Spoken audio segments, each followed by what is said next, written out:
ઘટનાની વિગત મુજબ ઉધના વિસ્તારમાં આવેલી વિજયનગર સોસાયટીના ઘર નંબર 84માં બપોર બાદ અંદાજે 3:25 વાગ્યે અચાનક આગ લાગી. રહેણાંક વિસ્તાર હોવાથી આસપાસના લોકોમાં ગભરાટ ફેલાયો હતો. તાત્કાલિક ફાયર સ્ટેશનનો કાફલો પહોંચ્યો.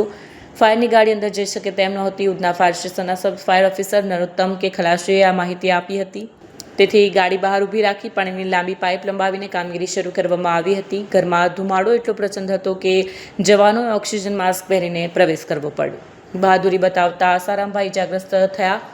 ગેસ સિલિન્ડર સુરક્ષિત બહાર કાઢતી વખતે તેમને સામાન્ય ઇજાઓ પણ પહોંચી. જો આ સિલિન્ડર સમયસર બહાર ન નીકળ્યા હોત તો મોટી જાનહાની થઈ હોત. શોર્ટ સર્કિટથી આગ લાગવાનું અનુમાન છે. આગને કારણે ઘરમાં રહેલી ઘરવખરી અને કિંમતી સામાન બળીને રાખ થઈ ગયો છે, પરંતુ ફાયર બ્રિગેડની સતર્કતાને કારણે આગ વધુ ફેલાતા અટકી હતી અને મોટી દુર્ઘટના ટળી હતી. मैं सब ऑफिसर नोटम के खलासी उधना फायर स्टेशन કઈ જગ્યા અને શું આગનો બનાવ હતો?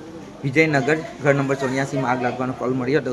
ફાયર કંટ્રોલ દ્વારા 3:25 જેવો ટાઈમ હતો અને અમે તરત ઘટના સ્થળ આવીને કામગીરી ચાલુ કરી દીધી છે. રેસિડેન્શિયલ વિસ્તારમાં હતું કે કોમર્શિયલ વિસ્તારમાં હતું?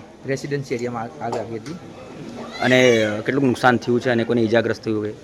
એક ભાઈને નોર્મલ ગેસની બોટલ કાઢતામાં વાગ્યું હતું. એમનું નામ આસારામભાઈ છે ને બાકી બીજી કોઈ જાનહાની થઈ નથી.